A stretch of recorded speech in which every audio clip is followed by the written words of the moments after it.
So we wanted to take a better look at this gear that goes on the grinder.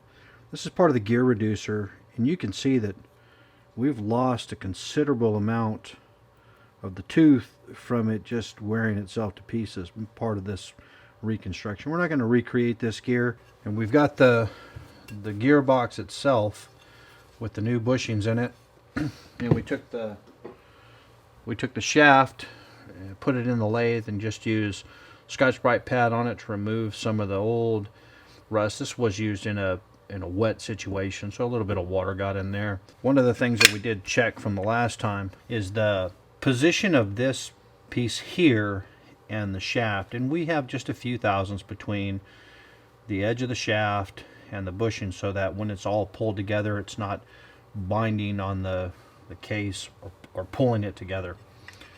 And next we're going to put the gear, we'll put this back on the machine, get the shaft back out, get the gear mounted in, and start working on the new adapter bushings for the steel plate, along with drilling out the steel plate.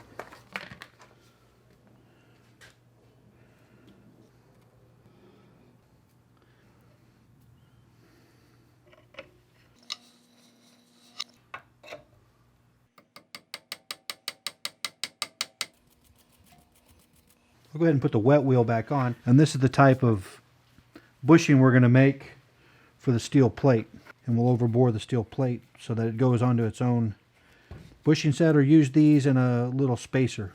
Once the plate's on the machine, then we'll have another piece that we'll create that'll come up and give us a ledge to work with. Then this plate will be running true, and it will be able to be used as a lapping plate.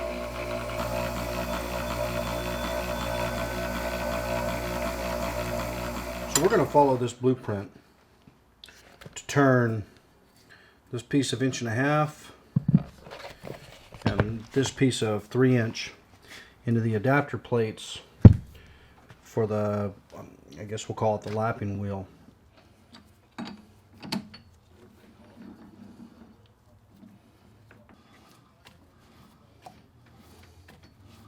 Yeah, it's within 3.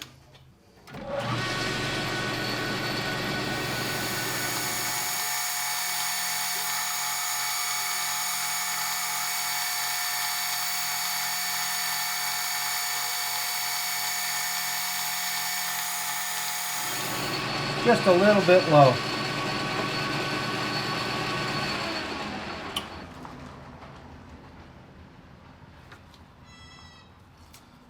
Lock it down. So I'm looking at the blueprint.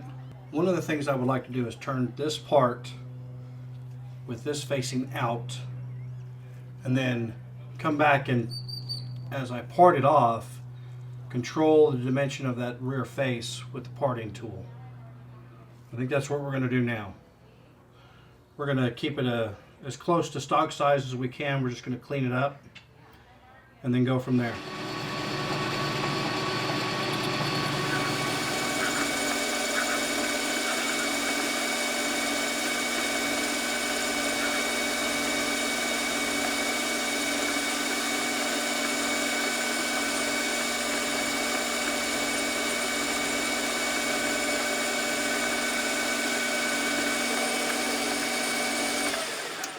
So now the next thing we want to do is start roughing out the front section.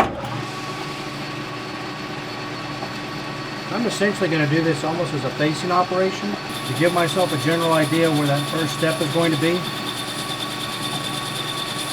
This should be a 1/2 inch, about as long as the area that I'm turning now to fit the small arbor pieces.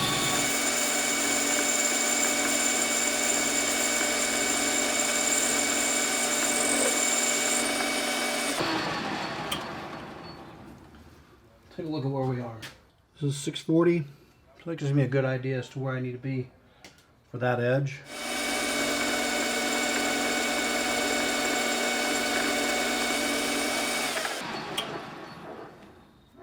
And this is going to be back about a 1/2 inch.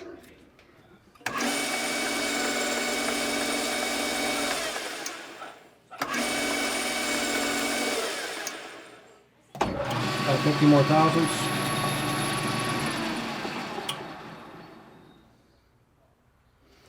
Here we go. So this is just giving me my roughing dimensions.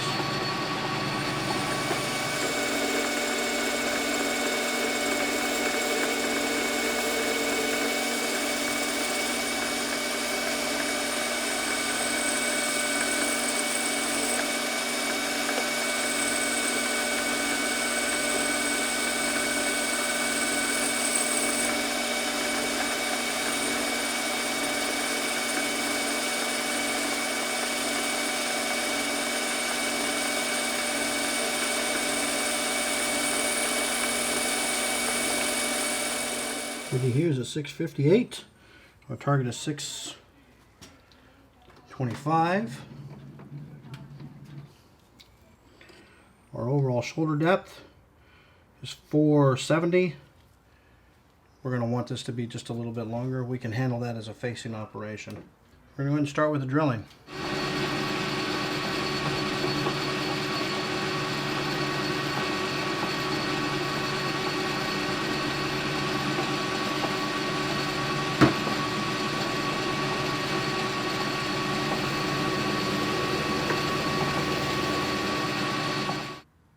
Okay, it's cut at 465 and a half.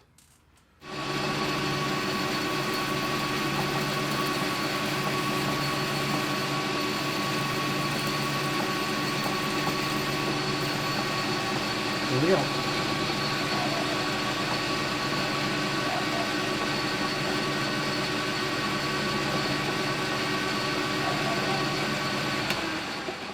This small diameter here that I'm wanting to turn is supposed to be a 1/2 inch, and that's to accept diamond lapping plates. And I'm kind of running into a bit of a problem in that I don't really have one of those plates to tell what size they're supposed to be.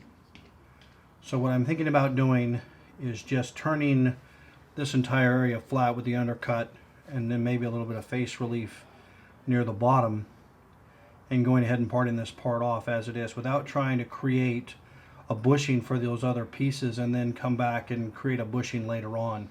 So right now between this face and this face we're at 470.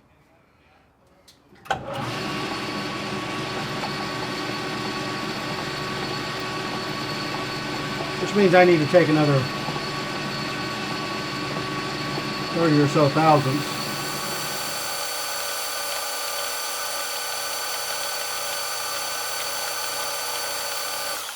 Half inch. 5.00. This needs to be 625. We're currently at 654 and a half.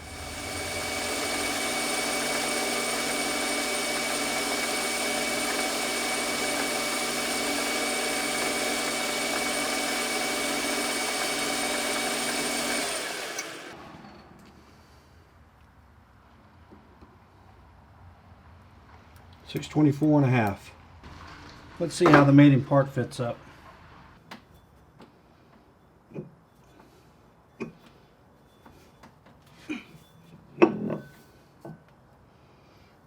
There we go. And then the other piece that we're going to make, push against this face right here. The final bore needs to be 471 and a half to 472 and a half. We are at 465.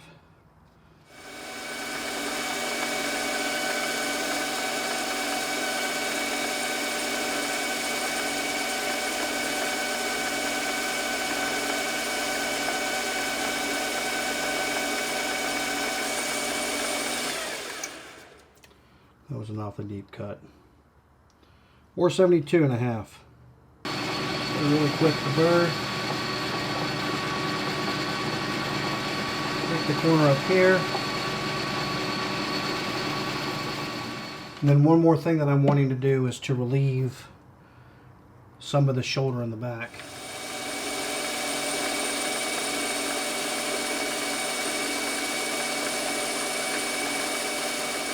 I'm going to start by squaring the tool post back up so we can prepare for cutting off and all the secondary work on the back side.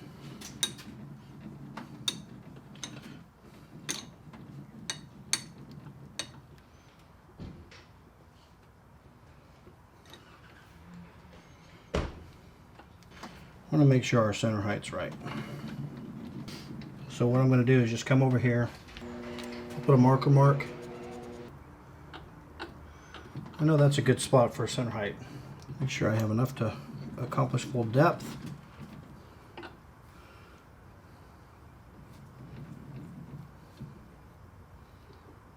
There we go. Now let's check the center height. It's a little high. There we go. Okay, so what I've done is I have set the tool a 1/2 inch in from this edge here. I'm using a dial indicator to make sure that I realign my position, because I'm going to be breaking the corner, widening the groove a little bit so that I get a good clean cut along the back side. So the first thing I'm going to probably do is I'm going to go over 5 thousandths. That'll give us enough to clean up on the back side. Start the machine. And plunge in. It's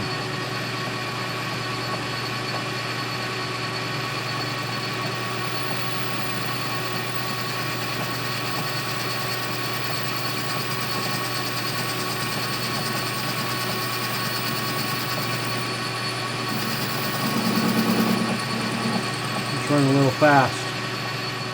Let's see what we get from dropping over 1.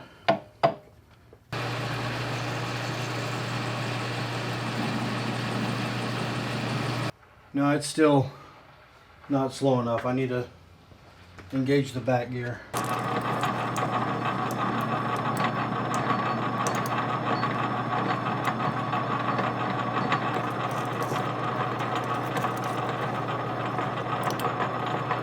There we are.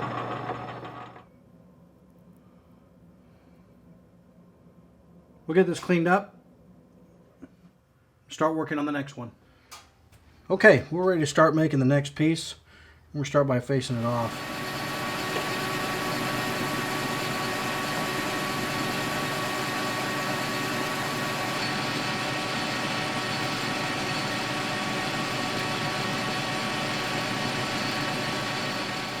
Now the next thing we want to do on this piece is go ahead and turn the OD down to 1.5 inches, and then we can get back to working on the bore. We want to do the part that works up against the plate on this side, and then just the cosmetic pieces on the other side.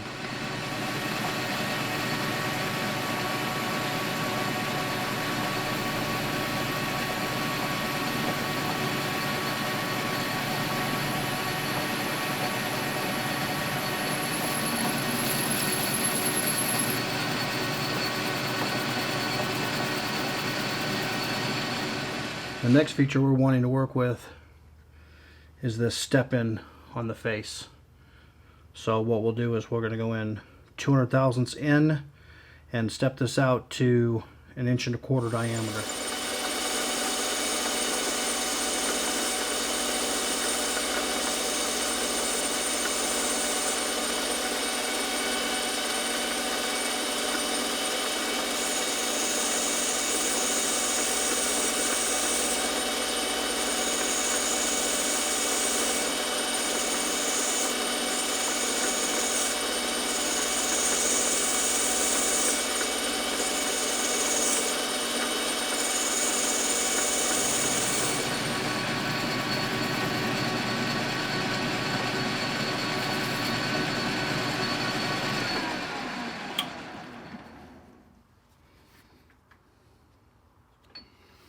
Okay, now to get this out, turn it around, start the work on the other side.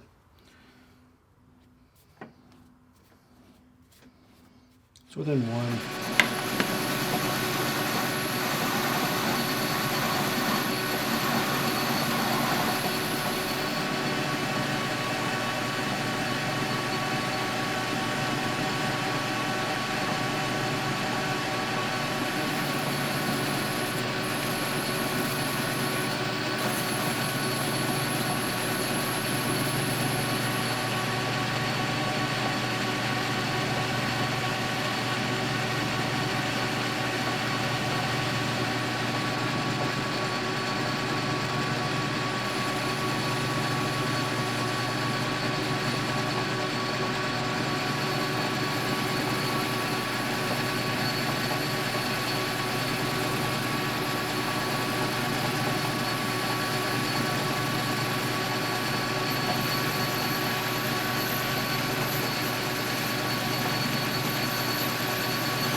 That's it.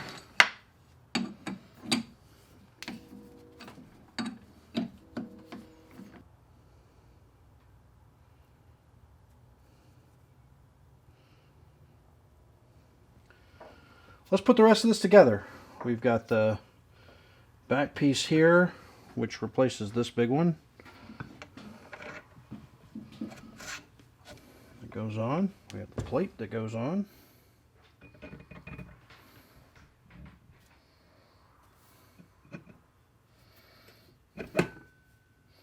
The end cap with the cutaway.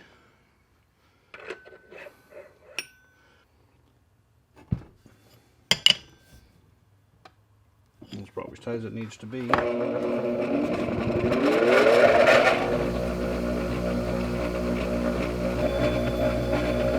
About 7/1000ths.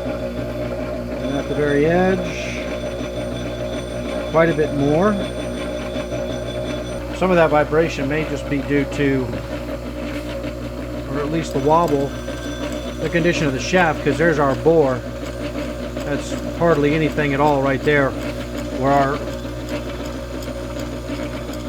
the bore was at to the OD, we're fine, and I would expect to see something in the face, and maybe I can shim that out. Let's give that a shot. So I ended up having to do a couple things in an attempt to straighten out that run out that we were seeing. I pulled all the pieces apart, and I went ahead and I noticed that these washers weren't exactly flat. One of them was on the back side. I took them and I ground them so that they would be flat and parallel. It still didn't work. With the washer on the back side, I was still getting 15/1000ths worth of run out on the face. So I moved them back to the front after checking some things out. And I think we're in pretty good shape now.